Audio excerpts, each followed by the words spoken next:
நீ பேசவா? பூவையாய் மலர்ந்தவள் பெண்ணே நீ பேசவா?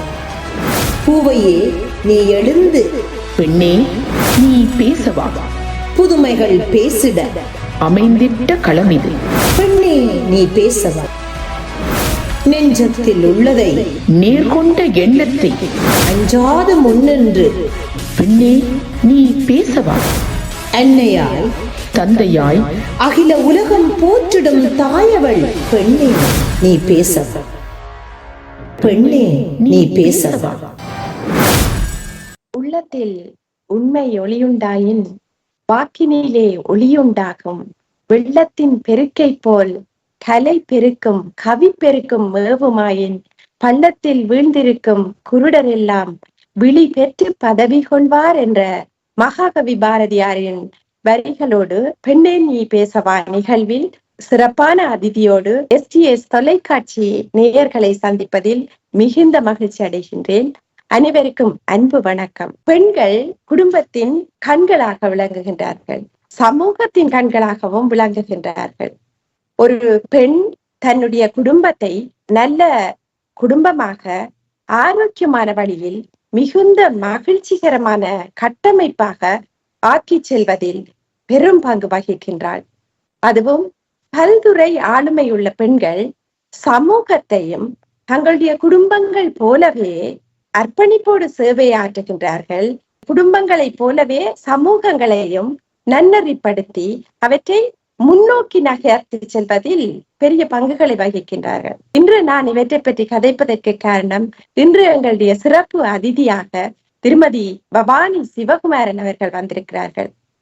அவர்கள் இந்த சமூகத்தை வழிப்படுத்துவதில் கல்வி சேவையில் ஆசிரியர் துறையில் சேவையாற்றி அதிபர் சேவையிலும் மிக பிரகாசித்த ஒருவராக பவானி சிவகுமாரன் அவர்களை அறிகின்றேன்.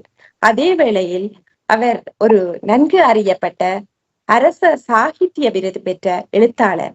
அவருடைய வாழ்வை அறிவதன் மூலம் அவர் எவ்வாறு தன்னுடைய வெற்றிகரமான சந்தோஷமான வாழ்வை, சமூகத்தை நன்னறிப்படுத்துகின்ற வாழ்வை நகர்த்தி செல்லுகின்றார் என்று ஒரு சமூகத்துக்கு வழிகாட்டுவதாக அமையும். ஆக இன்று நாங்கள் திருமதி பவானி சிவகுமாரன் அவர்கள் ஓய்வு பெற்ற அதிபர், பிரகாசிக்கத்தக்க ஒரு எழுத்தாளர், இன்றும் எழுதி கொண்டிருப்பவர், அவரை மிகுந்த மகிழ்ச்சியுடன் சந்திக்கின்றோம். வணக்கம் திருமதி பவானி சிவகுமாரன் அவர்களே. வணக்கம் குணநாதினி, உங்களை சந்தித்ததில் மிக்க மகிழ்ச்சி. ஆரம்பத்தின் உங்களுடைய கல்வி பாதையில் நீங்கள் கற்ற பாடசாலை பாரான ஆளுமை உள்ள வடிவத்திற்கு வளர்த்துவிட்ட இளமை பருவத்தை பற்றி. எனது பள்ளி பருவம் என்று எடுத்துக்கொண்டால் சற்று வித்தியாசமா தான் இருக்கும். ஏனென்றால் நான் 5 மாவட்டங்களில் 6 பாடசாலைகளில் படித்திருக்கிறேன். தரம் 1 காப்பத்த உயர்தரம் வரை 6 பாடசாலைகள் 5 மாவட்டங்களில். ஏனென்றால் எனது தந்தை நிர்வாக சேவையில் கடமையாற்றி கொண்டிருந்தார். அடிக்கடி இடமாற்றமாகும். நான் குடும்பத்தின் மூத்த பிள்ளை. அப்போ எங்கு சென்றாலும் நான் அவரோடு செல்வேன். அப்படித்தான் எனது பள்ளி வாழ்க்கை அமைந்தது. அதனாலோ என்னவோ நான் சரியாக இனங்காணப்படவில்லை என்று நினைக்கிறேன். ஒரு பாடசாலையில் நிரந்தரமாக படிக்கவில்லை தானே. ஏற்கனவே நான் ஒரு பாடசாலைக்கு செல்லும் போது அங்கு ஏற்கனவே அடையாளப்படுத்தப்பட்ட இவர் பாடுவார், இவர் எழுதுவார் என்று இருந்தவர்கள் இருக்கும்போது அவர்களுக்குத்தான் தொடர்ந்து சந்தர்ப்பங்கள் வாய்த்தன தவிர என் போன்றவர்களுக்கு வாய்க்கவில்லை. அதை நான் இப்போது உணர்கிறேன். ஒரு ஆசிரியர்கள் இன்னும் சரியாக இடம் காணவில்லை என்றால் அதற்கு என்னுடைய வாழ்க்கை முறையும் ஒரு காரணமா இருக்கும். ஒருத்தரையும் குறை சொல்வதற்கு இல்லை என்று நம்புகிறேன். ஆனால் நான் 8ஆம் வகுப்பில் எழுதியிருக்கிறேன் கதை. அதை ஒருத்தரும் ஊக்குவிக்கவில்லை என்றுதான் நினைக்கிறேன். உங்களுடைய குடும்ப விவரம் அறியலாமா? எனக்கு 3 சகோதரி, ஒரு சகோதரன். எனது அப்பா நிர்வாக சேவையில் கடமையாற்றியவர். எனது கணவர் ஒரு தொழிலதிபர். எனக்கு ஒரே மகள். அவர் தேவத்தின யூனிவர்சிட்டி விஞ்ஞானபுர மாணவி. தற்பொழுது உயர்கல்வியை முடித்துக் கொண்டு கணவனுடன் ஆஸ்திரேலியாவில் வாழ்ந்து வருகிறார். இந்த கதைகளை நூலுருவில் கொண்டிருப்பதற்கு முழு மூச்சாக நின்று உதவிய புத்தக வடிவில் வெளியிடுவதில் ஒரு ஆர்வம் இருக்கவில்லை. ஆனால் புத்தக வடிவில் கொண்டு வந்ததற்கு முழு காரணம் என் பின்னாடி நின்ற என் கணவர் தான். வீட்டில் அவ்வளவு சப்போர்ட் இருக்கவில்லை. அது அப்பாவின் வேலை, இடமாற்றம், அப்படி பெரிய பிரச்சனை இருந்தபடியா இந்த கதை படிப்பது, வாசிப்பது, எழுதுவது என்பது பெருசாக ஊக்குவிக்கப்படவில்லை. குடும்ப துணைவர் உங்களுடைய பாதைக்கு உறுதுணையாக இருந்த விஷயமும் உண்மையில் ஒவ்வொரு பெண்ணுக்கும் அது கிடைப்பது அதிர்ஷ்டம். அது கிடைத்திருப்பதும் மகளுடைய நல்வாழ்வும் மகிழ்ச்சியை தருகிறது. நல்ல சந்தோஷம்.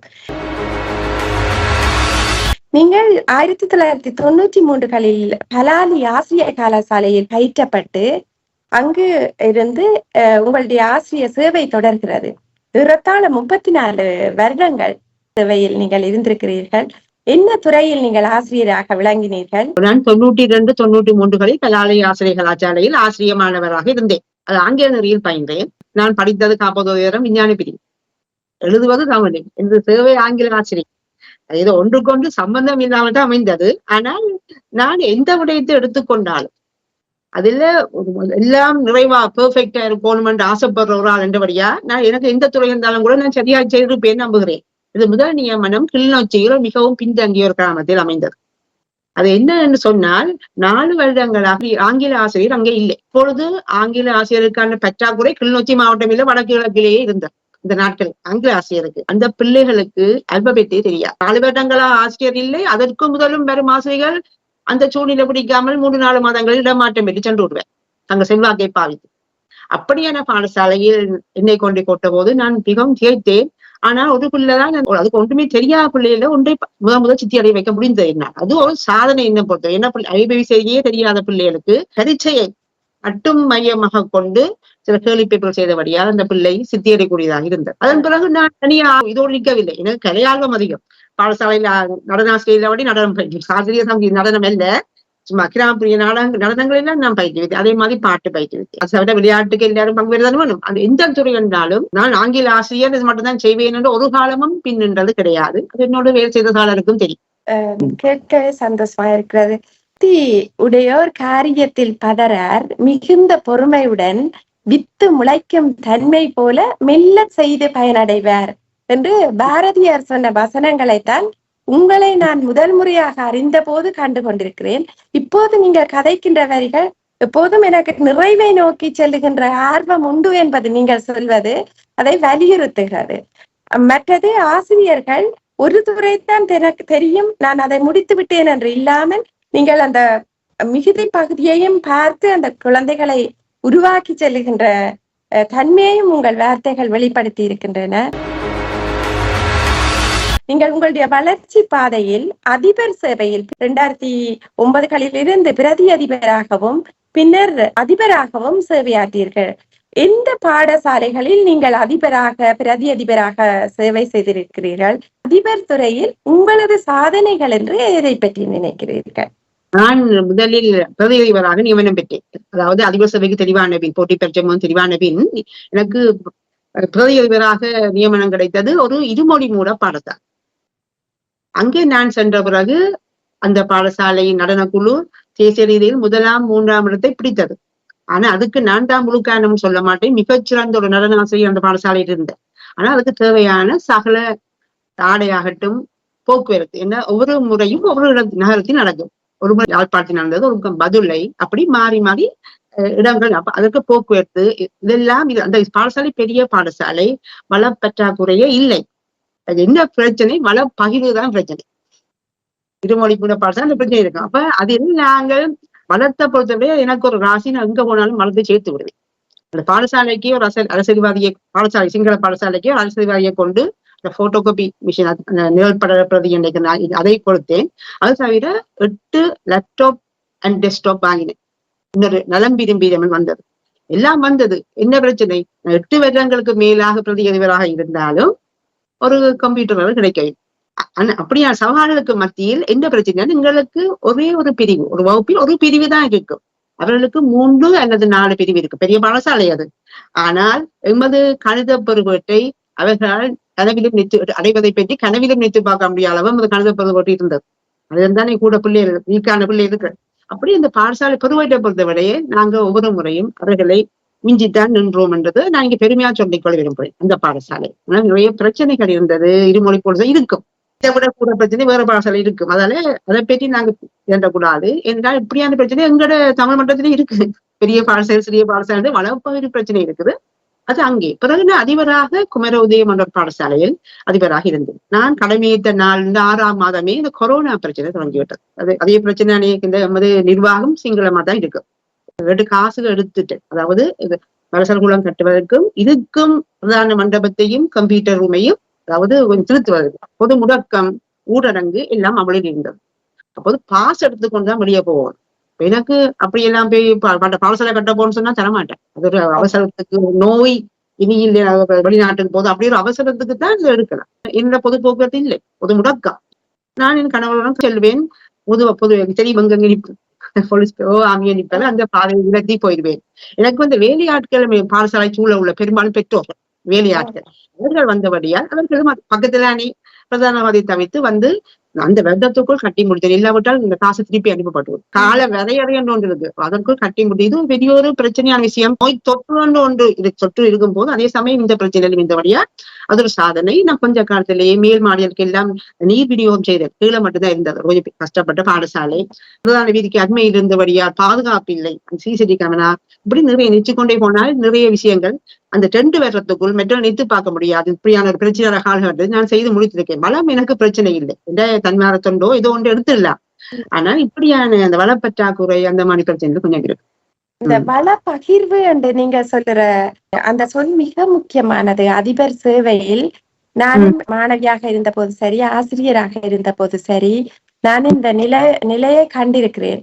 உண்மையில் வள பகிர்வுகளை கெட்டித்தனமாக நிர்வகிக்கத்தக்க அதிபர்களுடைய காலம் மாணவர்களுக்கும் ஆசிரியர்களுக்கும் மிக செழிப்பான காலமாக அமைந்ததை என்னுடைய அனுபவங்கள் சொல்லுகின்றன. உங்களுடைய சேவை நகர்வு அப்படியே என்னுடைய மனதில் நிழலாடுகிறது. கேட்கவே சந்தோஷமாக இருக்கிறது. நான் உங்களை வியப்பது உங்களுடைய எழுத்துத்துறை பற்றியும்.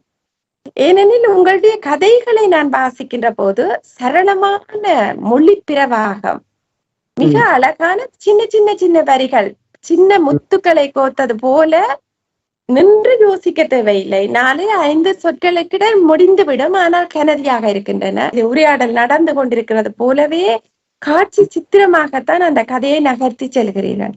களங்களை அடிக்கடி மாற்றுகிறீர்கள். ஒரு முறை யாழ்ப்பாணத்தில், ஒரு முறை கொழும்பில், ஒரு முறை வெளிநாட்டில். ஆனால் அரசியல் இலை மிக கவனமாக புத்தி சாதுரியத்தோடு நகர்த்தப்பட்டிருக்கிறது. இந்த அழகான மொழியோட்டம், பல விஷயங்களை பற்றி எழுதுகின்ற தன்மை, எவ்வாறு இவற்றை நீங்கள் கண்டடைந்தீர்கள்? சொன்னால் நான் சொன்னேன் உங்களுக்கு, நான் 5-6 மாவட்டங்களில் வசித்தவரேன் சொல்லி. அப்போது எனக்கு அந்த அவர்களின் பேச்சு மொழி, அவர்களுடைய நடைமுறை பாவனை, அவருடைய இதுகள் எல்லாம் நான் இன்னும் அறியாம என் மனதில் பதிந்திருக்கும்னு நினைக்கிறேன். அப்போது எனக்கு அவற்றை பற்றி தெரியவில்லை. அந்த கதையை எழுதும் போது எனக்கு அவை கை கொடுத்தன என்று நான் நம்புவேன். அவர்களுடைய நடைமுறை பாவனை, பேச்சு மொழி, பழக்க வழக்கம், இதுகள் எல்லாம் தான் இந்த கதைகளில் வந்துள்ளன. உண்மையில் நான் மட்டக்களப்பில் ஒரு இடத்துக்கு சென்றேன். அங்கே சென்ற போது அந்த கிராமம் என் மனதில் நன்றாக பதிந்தது. மிகவும் கஷ்டப்பட்ட கிராமம். குழு கொண்டு வீட்டில் தான் கூடுகிறேன். என் அப்பா போனேன். அப்பா அப்போது விவசாய ஆணையாளராக இருந்தது அந்த நேரம். அந்த கதையை நான் முன்ஞாபகம் என்ற கதையில பூத்தி இருக்கிறேன். இது போல பல இதுங்கள் நான் ஏதோ ஒரு விதத்தில் அந்த இடத்துக்கு சென்றிருக்கிறேன். இல்லாத நினைவில் ஏதோ ஒரு மூலையில் இடத்தின பெயர் ஒன்றும் தெரியாது. ஆனால் அந்த இடம் மனதில் என்ன பதிந்திருக்கு. இவைதான் இந்த கதை ஓட்டத்துக்கு காரணம். தோற்ற மயக்கங்கள் என்ற ஒரு கதை எழுதினேன். ஒரு டீனேஜ் பிள்ளை என்ற பிரயாண நடத்தை, தாய் எப்படி நேரா பார்த்திருந்தேன், தாய் எப்படி துடிக்குதுன்னு சொல்லி அந்த கதையில, தோற்ற மயக்க கதையில அந்த பிள்ளையின் நடத்தையை பற்றி எழுதி கொண்டு வந்திருக்கு. அப்படி சில விடயங்கள் டக்கான மனதை பாதிக்கும். அவைதான் அந்த கதைகளில் நான் நேராக பார்த்ததோ அல்லது நான் கேள்விப்பட்ட விடயமோ. இன்னொரு கதையில் போதை வசதி கடத்தும் பெண்ணை பற்றி எழுதியிருக்கிறேன். அது அந்த பிள்ளை ஏஜென்சி மூலம் வெளிநாட்டுக்கு போகுது திருமணத்துக்கு. அது எமது காலகட்டம். அந்த பிள்ளையினோட உள்ளாடை அந்த ஹெம்முக்குள்ள, அண்டர்சர் ஹெம்முக்குள்ள போதை கடத்தும் ஏஜென்சிக்கா அந்த பிள்ளையை அம்பிட்டு அந்த பிள்ளையின் எதிர்காலம் போயிட்டு இப்படியாக சரியான பாதிக்கிற விஷயங்களை வைத்து நான் நிறைய கதைகள் எழுதியிருக்கிறேன். இதுதான் எனக்கு மற்றும்படி நான் அது விட சொன்ன விஷயத்தை திருப்பி சொல்லுவேன் எனக்கு புரியாது. அது ஒரு முக்கிய ஒரே காலம், ஒரே மனிதர்கள் அப்படி நான் எழுதுவது இல்லை. நான் அரசியல் கதைகள் 4க்கும் மேற்பட்ட கதைகளையும் கடைசியாக எழுதின கதை தான் நாட்டில் நடப்பதாக எழுதியிருக்கிறேன். மற்றது ஈராக்கிலோ, ஆப்பிரிக்காவிலேயோ, மத்திய அமெரிக்காலேயோ, இப்படி ஐரோப்பிய நாடு ஒன்றை நடக்கிறது போதுதான் கதைகளை நகர்த்தி இருக்கு. அந்த நம்ம பாதுகாப்பு பிரச்சனை ஒன்று இருந்தது அப்போது. இப்பொழுது நிற்கிறேன். மிக நல்லது. உங்களுடைய ஆங்கில புலமையிலும் நீங்கள் சிறந்து விளங்குவதும், வெளியுலகத்தை நீங்கள் பார்ப்பதற்கும், அங்கு நடப்பதாக களத்தை அமைப்பதற்கும் உதவி செய்திருக்க கூடும். மேலும் உங்களுடைய மரம் வைத்தவன், நிஜங்களின் தரிசனம் ஆகிய புத்தகங்களை அறிகின்றேன். எழுத்து சாதனைகள் என்று நீங்கள் குறிப்பிடத்தக்கது என்ன? உங்களை ஊக்குவித்தவர்கள் யார்? தற்போது கணவர் தான் எனக்கு முழு ஊக்குவிப்பு. ஆனா இந்த சகோதரங்கள் விமர்சனம் செய்வது அந்த மாதிரியான விஷயங்கள் உதவி செய்யாது இந்த சகோதரர்கள். மற்றும்படி ஆசிரியர் பக்கம் இருந்து எனக்கு இந்த விட ஆதரவும் கிடைக்கவில்லை என்றால் என்ன இனங்காணவே இல்லை. எனக்கு கிடைத்த மிக உயர்ந்த விருதாக எங்க முதலாவது நாவலுக்கு சாகித்ய விருது கிடைச்சது. இப்ப 10 புத்தகங்கள் எழுதினால் ஒன்று கிடைக்கும். எனக்கு முதல் புத்தகங்கள் எழுதுவது நான்கு 4 பேரோ இதுதான் கிடைத்திருக்கேன் நான் அறிந்த வரை முதலாம் புத்தகத்தில். அடுத்தது மேல் மாகாண சாகித்ய விருதும் எனக்கு கிடைத்தது. இது ரெண்டையும் விட இன்னும் உயர்வாக கருதுவது இந்த பூபாடுறாங்கள் 2006 குளத்து பறவைகள் என்ற முதல் சிறுகதைக்கு முதலாவது பரிசு கிடைத்தது. இந்த 3 இது தவிர 14 இல்லாம 14 பரிசுகள் நான் பெற்றிருக்கிறேன். இது தவிர லதாமணி என்ற ஒரு ஆசிரியமானவர் MA-க்கு எனது கதைகளை ஆய்வு செய்திருக்கிறார். அதே போல் சப்ரம யூனிவர்சிட்டியிலையும் சுதர்ஷனி என்ற மாணவி BA-க்கு எனது சிறுகதைகளை ஆய்வு செய்துள்ளார். இது தவிர நான் பெருமையாக குறிப்பிடப்படும் எனது சிறுகதை ஒன்று சிங்கள மொழியில் பாட புத்தகம் செய்வதற்காக மொழிபெயர்ப்பு செய்தார்கள். இது வரையில்லை என்று நினைக்கிறேன். ஆனா அதுக்கு எனக்கு லீகல் அந்த டாக்குமெண்ட்ஸ் எல்லாம் நான் சைன் பண்ணி கொடுத்து விட்டேன். எனது ஒரு சிறுகதை அது மீண்டும் புதிதாய் பிறப்போம் என்ற அந்த கதை மட்டுமே அந்த நேர்காணல்கள் நிறைய செய்திருக்கேன். இவைகள் தான் நான் சாதனைகள் சொல்ல விரும்புவேன். உங்களுடைய சிறுகதைகள் பலவற்றை நான் வாசித்திருக்கின்றேன். சீண்ட தொடரும். உங்களுடைய சிறுகதைகள் பற்றிய உங்களுடைய பார்வையை அறிந்து கொள்ளலாமா? பொதுவாகவே சிறுகதைகள் என்று சொல்லி தொடங்கியவன் கரு அந்த பாத்திரங்கள் களம் பேச்சு வழக்கில் அமைந்த மொழிநடை உரையாடல் என்று நிறைய சொல்லுவார்கள். ஆனா இவை ஒன்றோ பலவோ வீட்டில் ஒன்றுமே இல்லாமல் ஒரு சம்பவத்தை எழுதி சிறந்த சிறுகதை என்று வந்த சந்தர்ப்பங்கள் உண்டு. அதான் உண்மை. உண்மையிலே இவை எல்லாம் காலப்போக்கில் அடிபட்டு போயின. பழைய கழிதலும் புதிய கூதலும் மாதிரி முந்தி ஒரு காலத்தில் கடைசியில என்ன செய்தி இருக்குன்னு சொல்லி பார்ப்பேன். இந்த கதையில என்ன செய்தி அதெல்லாம் அடிபட்டு போயிடுவது. நாங்கள் ஒரு பார்வைதான் ஒரு சாளரத்தின் வழியே வெளியே பார்க்கும் ஒரு சம்பவத்தை பார்க்கிற பார்வைதான் சிறுகதை என்று இப்ப சொல்றோம். அதுதான் உண்மை. அப்ப நாங்கள் செய்தி சொல்ல இயலாது எமது அனுபவத்தை இந்த உரையாடல் மூலம் வரவில்லை பிள்ளை அம்மாவுடன் அப்பா ஏன் வரவில்லை நாங்க அதை எழுதி கொண்டிருந்தோம்னா ஒரு பந்தி வந்துடும். அம்மா அப்பா ஏன் வர இல்லை அவருக்கு இன்றைக்கு ஓவர் டைம் அப்ப இப்ப வேற பிள்ளை கேட்க சுருக்கமா டக்குன்னு இந்த பதில் வந்து விடுறது. நான் சும்மா உதாரணம் சொல்றேன். சரியா கணித்திருக்கீங்க நீங்க. உரையாடல் என்று பலம் அது பிரதேச வழக்கில் உரையாடல் அதை எனது ஹரசபாவதி நாகேஸ்வரன் இந்த புத்தக வெளியிட்டும் சொல்லி இருக்கிறார். சிறிய வசனங்கள் ஒரு பெரிய வசனத்தை வாசி நாங்க முடிக்கல. அது என்னென்று 3 வசனங்களை ஒன்றாச்சாக்கி பெருசா தண்ட புலமையை காட்ட படிக்கிட்டால் ஒருக்கா அந்த பிள்ளை கவனம் குறைந்து வெளியே போய் திரும்பி வந்து அதிலே மினக்கிறார். அந்த பிள்ளைக்கு சிறை வசனங்கள் வேகத்தை கொடுக்கும். கதை அடுத்தது என்ன என்ற எதிர்பார்ப்பை சிறிய வசனங்கள் தான் கொடுக்கும். அதுபோலத்தான் இந்த கற்பதை அடையும்படி ஒரு வரவிலக்கணமும் நடைமுறை இல்லை. என்ன வரவிலக்கணம் சிறுகதைக்கு வரவிலக்கணம் சொன்னால் வாசித்த பிறகு சில மனத்தியாக தன்னும் அதனை நினைப்போ சிந்தனை மனதில் பாதிப்பு மனதில் இருக்குமா இருந்தால் அது சிறந்த சிறுகதை. அதுதான் சிறந்த சிறுகதை. இந்த பாஸ்ட் மூவிங் வேர்ல்ட்ல நாங்கள் எல்லாரும் கதை வாசிப்பதை குறைந்து கொண்டு வருவது. அப்ப நாங்களும் பெரிய ஒரு வசனங்கள் எழுதினா உள்ளதும் இல்லாம போதும். எனது கதையில் இவைதான் சிரமம். நான் எழுதின கதைகள் எல்லாமே எனக்கு பெரும்பாலும் பிடிக்கும். நான் பிடிக்காட்டி எழுத மாட்டேன். அதான் நான் எழுதுவது குறைந்ததுக்கு ஒரு காரணம். போர் சூழலில் எங்களுக்கு நிறைய கருக்கள் இருக்குது. குண்டு வீச்சு செல்வீச்சு பங்கர் ஆட்கடத்தல் வெள்ளவேன் மரணங்கள் இப்படி நிறைய தாராளம் வெளியாக கிடையாத பல வரங்களை பெற்றோம். சாபமான தெரிய சாபம் தான். அது எங்களுக்கு கருக்கள் தாராளமாக கிடைத்துக்கணும். புதைகுழியும் அப்படி எவ்வளவு வந்தது. இப்பொழுது அப்படி இல்லை, அடங்கி போய்விட்டது. இப்போ சமூகம் சார்ந்த பார்வைதான் முக்கியமா இருக்குது. உங்களோட அரசியல் அதுகளுடைய பிரச்சனைகள். அதை இன்னொரு விஷயம் நான் சொல்ல விரும்புகிறேன். எமது எழுத்தாளர்கள் தமது கதையில் காட்டும் ஆர்வத்தை தலையங்கத்தில் காட்டுவதில்லை. நான் சிறு பிள்ளையாக இருந்த போது நாங்கள் இந்த வானொலி தான் எப்போது நமக்கு தொலைக்காட்சி ஒன்றும் இல்லை, அதுதான் அடைக்கலாம். இப்போ பொதிகை தொண்டல் என்று நான் மயில்வானன் சர்வானந்தாவோ ராஜபூஷனாவோ தெரியாது, மறந்துட்டனதை அவர் சொன்னார்கள். சில பல தயாரிப்பாளர்கள் தலைப்பு வைப்பதில் தமது திறமையை காட்டுங்கள். காதலிக்க நேரம் இல்லை, காதலியானமே இல்லை அப்படி எடுக்கலாம். காதலிப்பதற்கு நேரம் இல்லை, எந்த வயதிலும் காதல் வரும் என்று வரலாம். அவளுக்கென்று ஒரு மனம் அது தனியா ஆசாவாசம் இருக்கின்றன.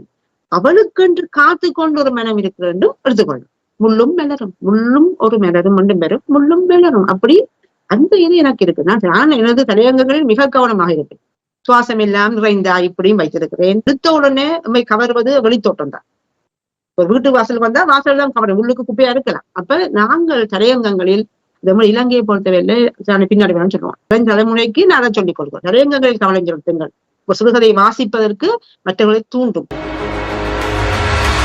எழுத்தாளராகவும் அதிபராகவும் எழுத்தாளராக இருக்கின்ற போது மிக உன்னிப்பாக சமூகத்தை அவதானித்து, போதும் உங்களுக்கு சமூகத்தை மிக உன்னிப்பாக குழந்தைகள், இளம்பருவத்தினர் அல்லது வயதானவர்கள், போரின் முன்னர், போரின் முன்னர் என பல விதங்களில் நீங்கள் அவதானித்து வருகிறீர்கள். இவ்வாறான ஒரு சமூக போக்கில் நீங்கள் இந்த சமூகத்திற்கு சொல்ல விரும்புகின்ற செய்தி என்ன? நான் சொல்ல விரும்பும் செய்தி நிறைய இருக்கிறது. அதிபராக நான் நிறைய பார்த்திருக்கிறேன். இந்த முதலாவது, எமது மொழியில் நாங்கள் இன்னும் 100% பெரும்பட்டே பெறவில்லை. அதாவது 60% தான் எங்களது தமிழ் மொழி மாணவர்கள் சித்தி அடைகிறார்கள். அதுக்கு என்ன காரணம் என்றால் வாசிப்பு குறைபாடு ஒரு காரணம். அது தவிர இந்த பெற்றோர்கள் அறிந்தோ அறியாமலோ அந்த கணனி கல்வி, ஐடி, இந்த தகவல் தொழில்நுட்பத்துக்கோ சிங்கள மொழி படிக்கும் இப்படியான பாடங்களில் எடுக்கும் அவதானம் இதில் எடுப்பது இல்லையோன்று எனக்கு ஒரு சந்தேகம் இருக்கிறது. ஏனென்று கேட்டால் இந்த பிள்ளைகள் வாசிப்பதில்லை. பாடசாலைகளில் கிழமைக்கு 5 அல்லது 6 பாடங்களுடன் தமிழ் மொழிக்கு ஒதுக்கப்பட்டுள்ளது. தனியே அந்த பாடல்களில் மட்டும் படித்து எங்கள் மொழியாவையே வளர்த்துக் கொள்ள முடியாது. அதுவும் part 1, part 2, part 3 என்று 3 பேப்பர் தமிழ் மொழிக்கு காப்பதற்கு. அதனால் நான் என்ன நினைக்கிறேன் என்றால், அந்த பெற்றோர், நான் திரும்ப சொல்றேன், இந்த பிள்ளைகளுக்கு திருமணம், பிறந்தாள் வெறும் சொல்லி இருக்கேன் போன்ற விழாக்களுக்கு புத்தகங்களை வாங்கி பரிசளிக்க கூடாது. சில அந்த வீட்டில் அந்த பொருள் இருக்கும், நாங்க கொண்டே பரிசளிக்கும் போது அந்த பொருள் தேவையில்லாததாக மேலதிகமானதாக இருக்கலாம். புத்தகங்கள் ஒரு நாளும் பிள்ளைகளே பிள்ளையா வழி நடத்தாது. அப்ப அதாவது பெற்றோர்கள் முதல்ல கவனிக்க வேண்டும். 2வது, இடைவிலகல் ஒன்று இருக்குது. Drop out school. நாங்கள் படித்த காலத்தில் குடும்பத்தில் 5-6 பிள்ளைகள் இருப்பார்கள். டிசம்பர் மாதம் வந்தால் அப்பாக்களுக்கு விழி பிதுங்கிடும். ஏனென்றால் பாட புத்தகம் வாங்க வேண்டும், அபியாச புத்தகம் வாங்க வேண்டும், இந்த பேனாக்கள், பென்சில்கள் என்று நிறைய வாங்க வேண்டும். அவ்வளவு பிள்ளைக்கும் வாங்கணும். இப்போ அந்த நிலைமை இல்லை. இலவச பாட புத்தகம் இருக்கிறது, இலவச சீருடை துணி கொடுக்கிறார்கள். அது தவிர கொஞ்சம் வறுமை கோட்டுக்கு கீழே வாழ்ந்தால் 5ஆம் வகுப்பு வரை இலவச சாப்பாடு, அதிக உணவு. இப்பொழுது முழு பாடசாலைக்குமே இலங்கை முழுக்க வழங்குவதை யோசிக்கிறார். உண்மையான கஷ்டப்பட்ட நாடு. அது தவிர அரசார்பற்ற சரிட்டியும் மற்றது அரசாங்க என்ஜிஓ எந்த பாடசாலை போது தேவைக்கு அதிகமாக, நான் கேட்பதுதான் தேவைக்கு அதிகமாக தந்துடும். நான் பிள்ளைகளுக்கு நான் கொடுத்து முடித்து விட்டு மேலே கொடுத்தால் வீட்டை கிளிக்குங்கள் என்று அபியாச கோப்பிகளையும் அந்த பேக்ஸையும் வச்சு ஒவ்வொரு முறையும் பரிசளிப்பு கொடுத்து கொள்வாங்க. நவராத்திரி பரிசளிப்பு விழா, மற்றது கிறிஸ்தவ மன்றத்தின் இது இஸ்லாம் மன்றத்துக்கு கொடுத்து கொண்டேன். அப்ப எனக்கு வளர்த்துக்கும் எனக்கு தொடர்பு இருக்கிறது. அப்போ இப்படி இருந்தும் ஏன் விலகல் நடக்கிறது? இதுதான் பிரச்சனை. உண்மையில பிச்சை போயினும் கற்கை நன்றேன்னு சொல்றாரு. இந்த பிள்ளைகளை ஏன் பெற்றோர் இப்படி செய்கிறார் என்று எனக்கு விளங்கவில்லை. இந்த 2 எழுத்தும் கண்ணெழுத்தாக முதல் அதை விட்டு விட்டார்கள். எங்களை பெற்றோர் போன்ற எங்களுடைய கல்வி கொள்கையாளர் கூட சொல்லும் மொழியும் கணிதத்துக்கு முக்கியத்துவம் கொடுத்து அந்த நாட்கள் அது எங்களுடைய பெற்றோருக்கு விளங்குவதில்லை. என்ன பிரச்சனையும் இன்னொரு பிரச்சனையும் இருக்கிறது. தாய்மையார் வெளிநாடு போகும் வேலைக்காக. அப்படி செல்லும் போது இந்த பிள்ளைகள் தனித்து விடப்படுகிறார். சிறுவர் துஷ்பிரயோகம், பிள்ளைகள் கவனிப்பதில்லை. தாத்தா பாட்டியிடம் விட்டுட்டு போனால் இந்த அவர்கள் பிள்ளைகளுக்கிடம் கொடுத்து விடுவார்கள். இப்படியான தன பிரச்சனை இருக்குது. இப்போது ஒரு சட்டம் வந்திருக்கிறது. 2 வயதா 5 வயதா என்று எனக்கு தெரியாது. இந்த வயதுக்கு உட்பட்ட பிள்ளைகள் இருந்தால் தாய்மையார் வெளிநாடுகளுக்கு பணிப்பெண்களாக செல்ல முடியாது. ஆனா அதை காட்டவனுமே காட்டாமல் செல்பவர்கள் இருக்கிறார்கள். 5 வயதுக்கு போதுமா? பிள்ளைக்கு வளரிளம் பருவம் என்ற அடலசன் பீரியட் சொல்ற சரியோரு அடலசன் பீரியட்லாம் கட்டாயம் அம்மாவின் துணை வேணும். நீங்கள் உங்கள் குடும்பத்துக்காக சம்பாதிக்கத்தான் போறீங்க. உங்களுக்கும் ஆசாபாசம் இருக்கும். நீங்க வரும்போது உங்களுக்கு குடும்பமே இல்லாம போது எத்தனையோ நாங்க பேப்பர்களில் பார்க்கிறோம். இதை நீங்கள் கொஞ்சம் கவனிக்கவும். அடுத்தது இன்னொன்று சொல்ல விரும்புகிறேன், போதைப்போல். அது பாடசாலை வரையிலே பாடசாலை உள்ளேயும் வந்து விட்டது. நான் 2 சம்பவங்களையும் சொல்லலாம்.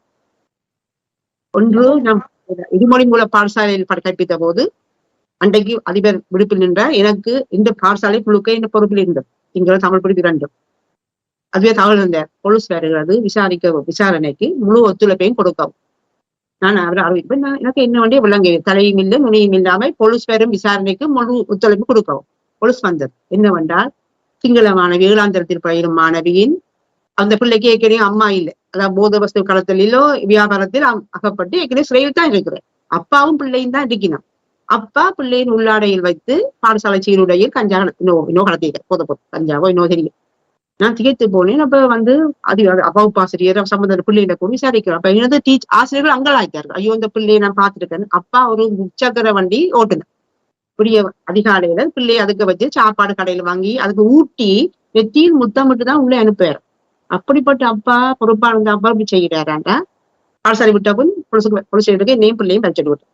எனக்கு எங்களுக்கு தமிழர்கள் கூட இந்த போலீஸ் நிலையத்துக்கோ நீதிமன்றத்துக்கோ சென்றா எங்களுக்கு ஒரு பெரிய தயக்கம். ஒன்றும் செய்ய முடியாது. பிள்ளையை கொண்டு பெண் போலீஸ் அதிகாரிகளால் என்னிடையும் வாக்குமூலம் பெற்றார்கள். அந்த பிள்ளையிடம் வாக்குமூலம் பெற்றார்கள். என்னவென்றால் இவவை இந்த 2 பெண் போலீசாரிடம் ஒப்படைத்து சென்றது. பிள்ளை உடனடியாக மருத்துவ பரிசோதனைக்கு அனுப்பினால் பிள்ளை ஒன்றுமில்லை. பிள்ளை கடவுள் செய்யலாம், பிள்ளை தப்பி கொண்டது.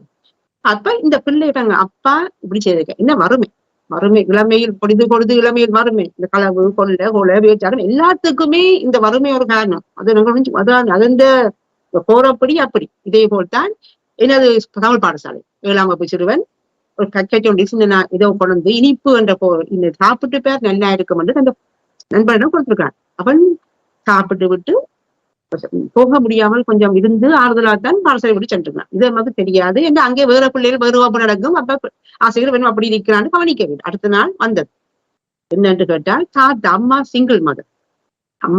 அம்மா வேலை காலையில் போனா இரவு தான் வருவா. தாத்தா நேரத்தோட வீட்டை வந்துடுவேன். இதை வந்து இதை பாவிக்கலாம். இந்த பிள்ளை முதல் இல்லவே இல்லை என்று விரட்டி ஒத்துக்கொள்ள வைத்தோம். அம்மா கூப்பிட்டா அம்மா என்னுடைய அப்பா அப்படியே இல்லை, இவர் இனிப்பு தான் குழந்தை பிறந்து அப்படின்னு சொல்லிவிட்டேன். இவர் தாங்கள் சாப்பிட்ற வழிதான் பார்த்தார், பிள்ளையை பாதிக்குதுன்னு பார்க்கவில்லை. நாங்கள் எங்களது மேனேஜ்மெண்ட் கமிட்டி நிர்வாக கூப்பிட்டு விசாரித்தோம். அவர்கள் சொன்னார்கள் போலீசுக்கு அறிவிப்போம். என்னன்னா நாளைக்கு இதே மாதிரி தெருவில் நடந்தால் பாடசாலையில் இப்படித்தான் நடந்தனா நீங்கள் என்ன ஆக்ஷன் எடுத்தீங்கன்னா கேள்வி. எப்படிதான் முளையிலே கிள்ளி இருக்கலாம்னு ஒன்று இருக்கு. நாங்கள் வீட்டில் நடப்பது எங்களுக்கு தெரியாது. இதுக்கு பின்னால் உள்ள வளையமைப்பு பெரிதாக இருக்கலாம். தாத்தாக்கு அப்படி கிடைக்குதான் இருக்கு. ஒரு ஆள் வந்து டெலிபோன் தான் தகவல் சொன்னோம். வந்து எல்லாத்தையும் எழுதி சைன் வாங்கிட்டு போனேன். அடுத்த முறை ஒரு டீமே வந்து இதுல OSC அந்த போலீஸ் பொறுப்பு அதிகாரி உட்பட அவ்வளவு பேரும் வந்து எங்களை தான் சொன்னாங்க. பாடசாலைக்குள் ஆசிரியர்கள் தவிர யார் வழியா வந்தாலும் கண்டியின் நடத்துவரும் கூட சிற்றுண்டிச்சாலை உரிமை ஏற்கனவே ஒரு பெரிய பாடசாலையில சிற்றுண்டிச்சாலையில வச்சு வித்ததும் இருக்கா. இப்ப கலராக வாசலில் வைத்து வைப்பதும் உண்டு. அப்ப இப்படியான பிரச்சனை எங்கள் மாணவ சமூகம் விழுந்தால் முழு சமூகம் விழுந்ததுக்கு சமம். இந்த மாதிரி பொருட்கள் இருக்கு. அதை தவிர இன்னொன்றை சொல்ல விரும்புகிறேன். அதிகரித்து வரும் தற்கொலை 8 வயது 10 வயது பிள்ளையும் தூக்கு போடும். இதே போல் அப்பா அம்மா ஆசிரியர்கள் கிளிநொச்சி மாவட்டத்தில் முதலாவது அந்த பையன் 2ஆம் வருடத்தில் இங்க மோட்டார் பல்கலைக்கழக இன்ஜினியரிங் பையன் தூக்கு தற்கொண்டான். கடைசி பேரிடமானவன் மருத்துவகுடமானவன், அவனும் அப்பா அம்மா 2 பேரும் வைத்தியம். இப்ப பாருங்க சமூகம் எங்க போகிறது. நாங்க படிக்கும் போது ஸ்ட்ரெஸ் என்றோ ஃப்ரஸ்ட்ரேஷன் என்றோ டிப்ரெஷன் உண்டோ எது அறிந்தமா. இப்போது பாடசாலைகளில் கட்டாயம் கவுன்சிலிங்குக்கு ஒரு ஆசிரியர் தேவை. இதுக்கு என்ன காரணம் என்றால் தாய் தகப்பன் 2 பேரும் வேலைக்கு போவதால் ஊர்களில் முந்தைய தாத்தா பாட்டி இருந்தார்கள். பிறகு சகோதரங்களே இல்லை, எல்லாரும் வெளிநாடுபடி இருப்பார்கள். இந்த நிலைதான் இந்த மாதிரியான ஒரு பிரச்சனைக்கு ஒரு காரணமாக அமைகிறது என்று நான் நினைக்கிறேன். இதெல்லாம் நாம் சமூகத்துக்கு சொல்ல விரும்பும் செய்திகள். நீங்கள் எவ்வளவுக்கு எவ்வளவு பிள்ளைகளோட நேரம் செலவழிக்க முடியுமோ அந்த அளவுக்கு நீங்க நேரத்தை செலவழிங்க. இந்த பிள்ளை நிறைய டிஸ்ட்ராக்ஷன்ஸ் இருக்குது. அவனை கலைப்பாங்க. அது இந்த பிள்ளைகளை எங்க கொண்டு போது வீட்டில் நாம் இருக்கும் போதே நமக்கு தெரியாமல் சந்தடி இல்லாமல் நடந்து கொண்டிருக்கும். அப்ப நீங்க இதுகளை எல்லாம் கவனிக்க வேணும். இப்போது நீங்கள் கதைத்ததிலிருந்து ஒரு மருத்துவ பீடத்திற்கு அல்லது பொறியியல் பீடத்திற்கு தெரிவு செய்யப்படுகின்ற பிள்ளைகள் சிறுவயதில் ஒழுங்காக கல்வி புகட்டப்பட்டிருக்கிறது என்பதற்கு அத்தாட்சியாக மிக உச்சமான கல்வி புள்ளிகளை தேர்ந்தெடுத்திருக்கிறார்கள். குழந்தைகள் பிள்ளைகளாகி இளம் பருவத்தில் போவதற்குரிய அறிவுரைகள் அந்த பெற்றோர்களாலோ சமூகத்தாலோ வழங்கப்படவில்லை என்பதைத்தான் அவதானிக்க கூடியதாக இருக்கிறது. நான் இன்னொன்னு சொல்ல வருகிறேன். என்னன்னா கல்வி முறை பிள்ளை, அதாவது காப்போது உயரம் போக முடியாத பிள்ளையும் சாவுது, அந்த கல்லல்களும் பூந்த பிள்ளையும் சாவுது. கல்வியில் உள்ள தாக்கங்கள் கூட இருக்கலாம். மிக தெளிவாக கதைத்திருந்தீர்கள். உண்மையிலே மிக தேவையான விஷயம். நீங்கள் உங்களுடைய கல்வி சேவையில் நீங்கள் கற்றுக்கொண்ட அனுபவங்களை பகிர்கின்ற ஒரு நல்ல முறையாகத்தான் இது இருக்கின்றது.